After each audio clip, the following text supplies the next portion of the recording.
Maari mukhang simpleng palabas lang si Peppa Pig, pero nakatago sa mga episode ito ang ilan sa pinakakakaibang teorya na nakita. Mga teorya tungkol sa kakaibang mga karakter, lihim na nakaraan, at mga misteryong magbabago sa pananaw mo sa palabas magpakailanman. Hash brown, ang nabubuhay na pritong pagkain. Tuklasin natin ang isa sa pinakakakaibang karakter sa mundo ni Peppa Pig, si Hash Brown. Kilala naman natin lahat si Mr. Potato, di ba? Siya ay nagsasalita at naglalakad na gulay na parang wala lang sa kanya na isa siyang patatas na kayang makipag-usap. Pero paano naman si Hash Brown? Hindi lang basta gulay ang karakter na ito. Siya ay pinirito. Tama yan, isang lutong pagkain, malutong sa labas, malambot sa loob, at buhay. Ngayon, pag-isipan mo muna yan sandali.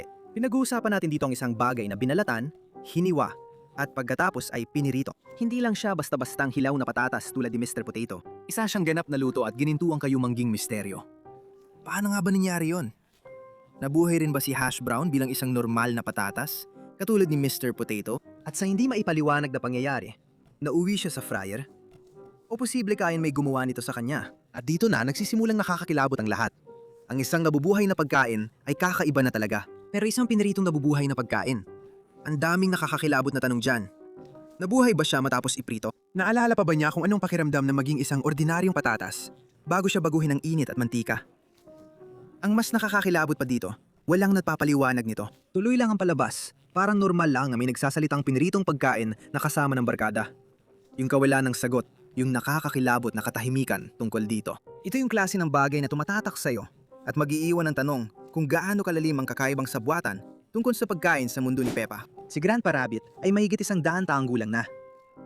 Sige, pag-usapan natin si Grandpa Rabbit na maaring may tinatagong malaking sikreto. Sa episode na Sea Treasure, nakatagpo si Peppa ng isang bote na may mensahe sa loob. Isa itong lumang liham at lumalabas na si Lolo Conejo mismo ang sumulat nito. Mukhang normal lang ang lahat hanggang marinig mo kanyang mga salita. Sabi ni Lolo Conejo, isinulat daw ang liham 100 taon na ang nakalipas. Pero sigurado akong itinapon ko ang boteng yon sa dagat 100 taon na ang nakalipas. Ibig sabihin, mahigit 1 siglo na ang edad ni Lolo Conejo. At tandaan, ito rin ang parehong Lolo Conejo na hanggang ngayon ay nagtatrabaho pa rin, naglalakbay at napapasabak sa iba't ibang pakikipagsapalaran. Ginagawa niyang lahat ng ginagawa ng isang karaniwang adulto. Pero mahigit 100 taong gulang na siya? Sa mundo ng Peppa Pig, madali lang palampasin ang mga kakaibang bagay. Pero ito ay isang malaking issue sa timeline. Hindi kailanman ipinaliwanag ng palabas kung paano naging ganun katanda si Lolo Conejo. Isa lang ba itong kakaibang biro? Isang simpleng linya lang ba ito? O baka may tinatago si Lolo Conejo na mas kakaiba pa? Parang may sikreto sa mahabang buhay niya.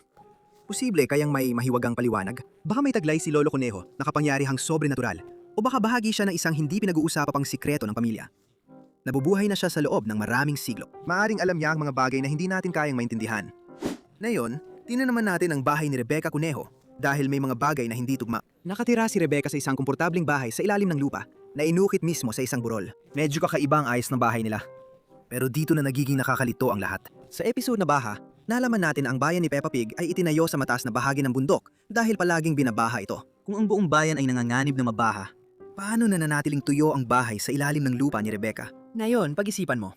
Ang mga lagusan at yung ib ay kilala na medyo delikado pagdating sa tubig. Sa katunayan, sila pa nga ang unang binabaha. Kaya paano nananatiling ligtas ang bahay ni Rebecca habang ang natitirang bahagi ng bayan ay lubog na sa tubig? Mayroon bang panang mahiwagang force field na nagpoprotekta sa bahay niya? O sadyang napakalaking swerte lang ba na yung kanyang underground tunnel?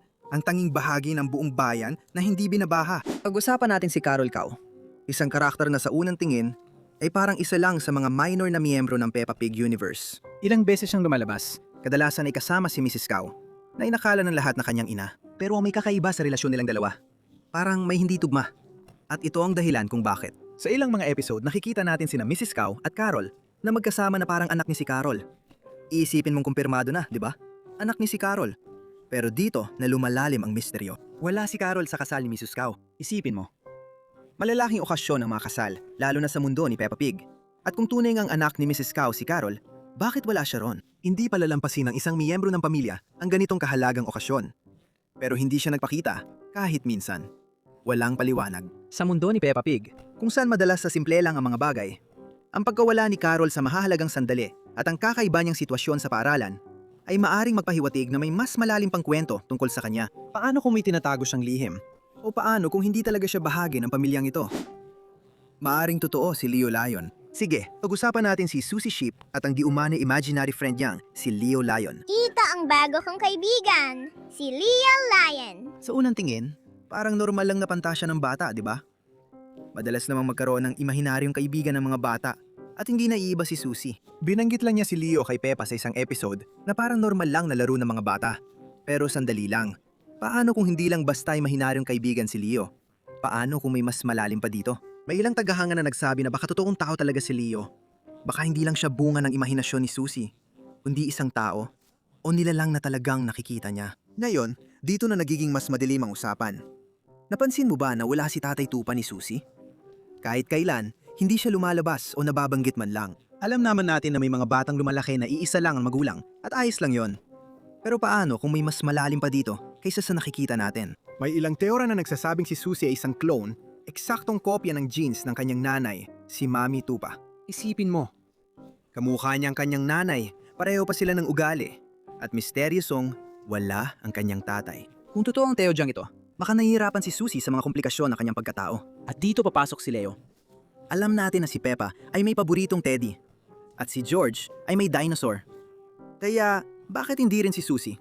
Maaring si Leo ay higit pa sa isang kalarong anyong leon. Maaring si Leo ang paraan ni Susie para makayanan ng kakaibang realidad ng pagiging isang clone ng pakiramdam na parang wala talaga siyang lugar sa mundo. Si Leo ang maaaring lapitan ni Susie kapag nakakaramdam siya ng pag-iisa o pagkalito tungkol sa kanyang pagkakakilanlan. Parang sarili niyang personal na therapist si Leo. Isang aliw sa mundong, sinusubukan niyang tukuyin kung sino o ano talaga siya. Maaring hindi magaling na veterinaryo si Dr. Hamster. Pag-usagos natin si Dr. Hamster, ang palakaibigang veterinaryo sa kanilang lugar. Palagi siyang nandyan para tumulong sa mga hayop sa Peppa Pig. Pero paano kung hindi pala siya kasing galing sa trabaho niya, gaya ng iniisip natin? Sa episode na Troublesome Tortoise, nakilala natin si Tittles, isang pagungna, kung bakit palaging tumatakas mula sa klinika ni Dr. Hamster. Pero ito ang punto, madalas tumakas si Tittles. Nangyayari ito ng higit sa isang beses at parang hindi na ito basta malas lang kundi may iba pang dahilan. Paano kung may mas malalim na dahilan sa likod dito? Pag-isipan mo, kung ang isang veterinaryo ay paulit-ulit na nawawalan ng parehong alagang hayop, baka hindi ang hayop ang may problema, baka ang veterinaryo. Alam nating lahat na mabait si Dr. Hamster, pero maingat ba siya? Marunong ba talaga siya? Kapag ang isang hayop ay palaging tumatakas o mukhang hindi masaya, parang gusto nilang maiparating sa atin. Si Tidas na umaakyat sa mga puno, tumatakbo sa bubong at umaasal ng kakaiba. Hindi normal na ugali ng pagong yan. Parang may tinatakasan siya. Pero bakit? Baka hindi lang basta pasaway na alaga si Tiddles. Baka sinusubukan niyang bigyan ng babala ang lahat. May kahina-hinalang nangyayari sa likod ng lahat ng ito. At ang kampanting ugali ni Dr. Hamster ay lalo lang itong nakakabahala. Paano kung hindi siya ay mabait at matulunging veterinaryo na iniisip natin, kundi isang pabaya na hinahayaan lang magdusa ang mga alaga niya ng tahimik? Hindi tugma ang taas ni Gerald Giraffe. Ngayon, pag-usapan natin si Gerald Giraffe, ang napakatangkad na kaibigan ni Peppa. Alam naman nating lahat na siya ang pinakamatangkad sa grupo at ginagamit ang kanyang taas para sa katatawanan, tulad ng pag-untog ng ulo niya sa mga pintuan o pagsubok na magkasya sa maliliit na upuan sa paaralan.